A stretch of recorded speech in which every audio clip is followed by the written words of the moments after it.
question was asked, did Jesus proclaim his name in the First Testament? That his name was going to be Yeshua. Did he proclaim that he was going to be the Savior?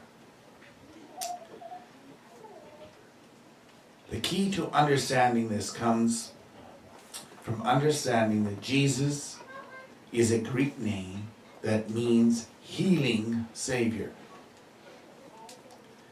The Hebrew name is Yeshua, which means Savior, hand of saving power, and undefeatable hand of saving power. It also implies the saving from bad or wrong covenants, and the one who issues mercy over unconfessed sins and forgives the sins that have been confessed. So, Yeshua is sometimes used with Redeemer, or in the same concept phrase of it. It'll have Redeemer and Savior there. It then adds the meaning of the pain of the debt of sin, which is death. The wages of sin is death. So if somebody redeems you, they die in your place. And it also calls that God's blood, or Jesus' blood, can be used to wash us clean from sin and the effects of sin. If we understand this concept, then whenever the Eternal declares that he is Savior, defending Savior, or redeeming Savior, he is declaring his name as Yeshua, or Jesus. They're interchangeable, same thing.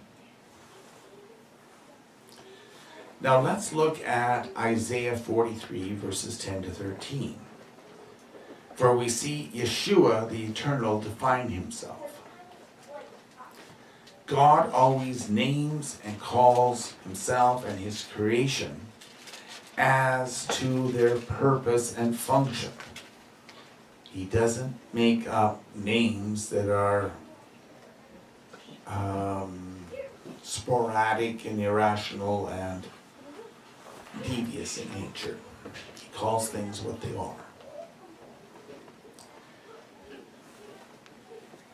In verse 10 it says, "You are my witness, declares the Eternal, and my servant, whom I have chosen, in order that you may know and believe me, and understand that I am he.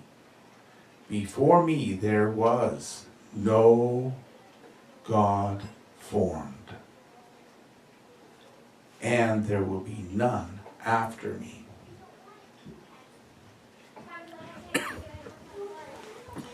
It is important that we understand this verse, or the concepts that are presented later can't be properly understood.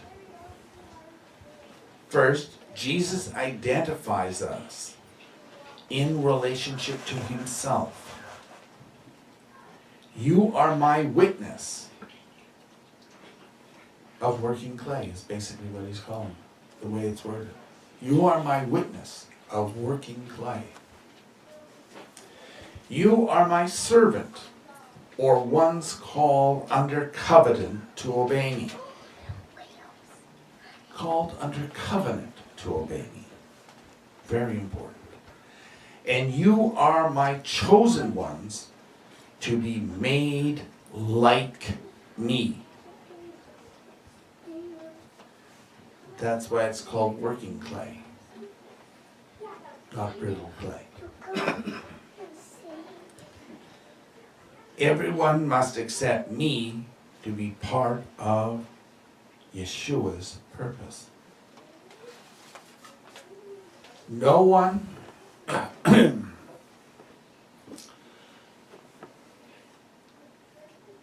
shall we say, can step forward into the revelation of verse 11 until you get this down, that you are called, chosen, created to be like Yeshua. Okay?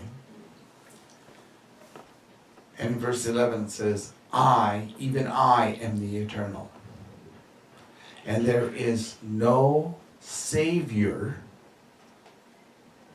beside or aside from me. There's no Savior. The world denies this. They won't listen to that.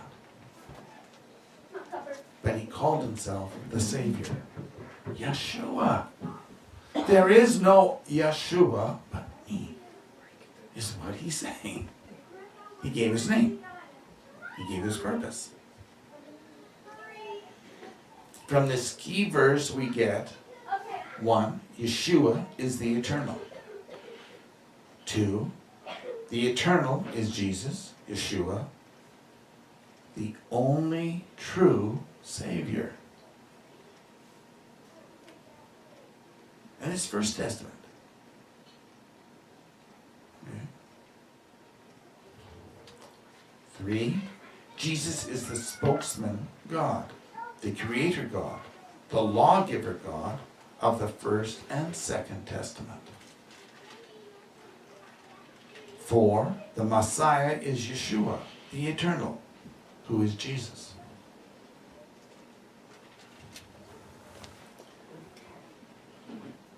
If you can wrap yourself around that,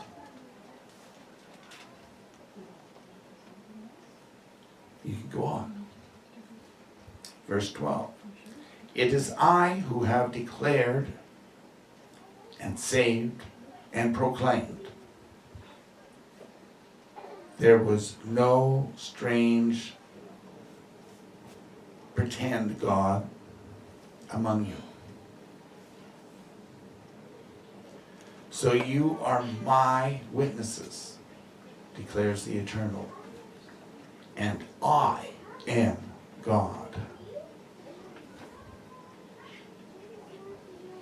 Here we see the Eternal declare or set down the truth and the eternal law on this matter. He saves. He saved. And he is the saving Savior for his chosen, and then the whole human race is literally what is the way it's put. When you translate it out.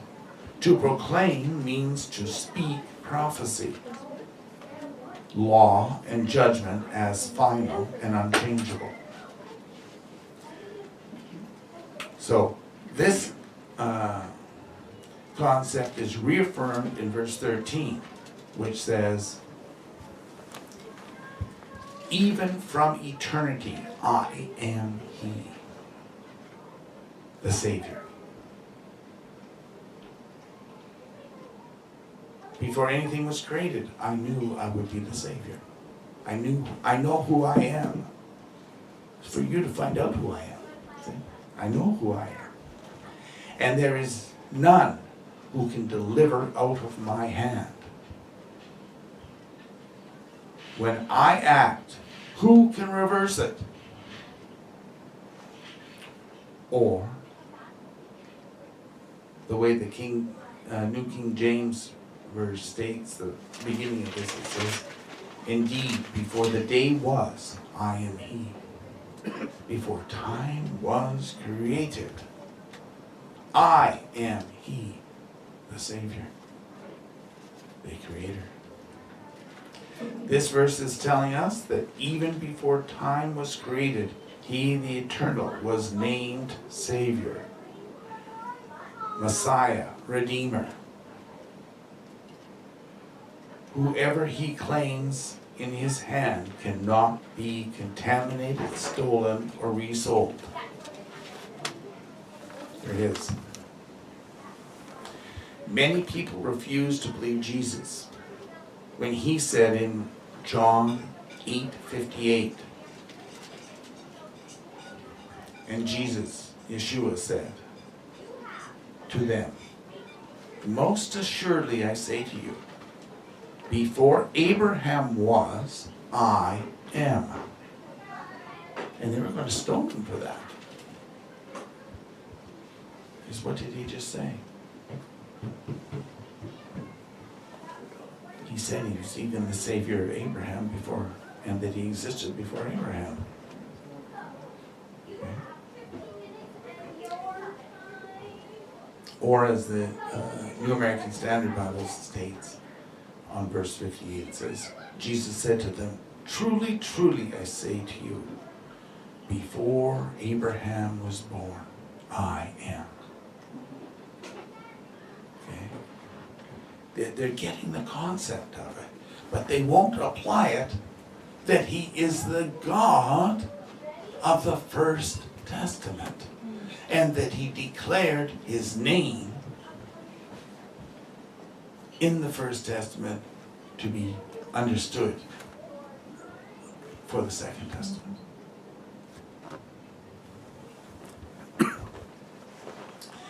Jesus declares that he alone was the eternal God of the First Testament, and that he will wear all the names and crowns given to him, for he is the I am. Okay? I'm everything you're ever going to need. I am. We pray that this will help settle this question about Jesus, Yeshua, the Redeemer, and the Eternal. For he is the Messiah, the Christ, and he never came to do away with the law that he gave Israel, the believers. So shalom, be blessed in Yeshua.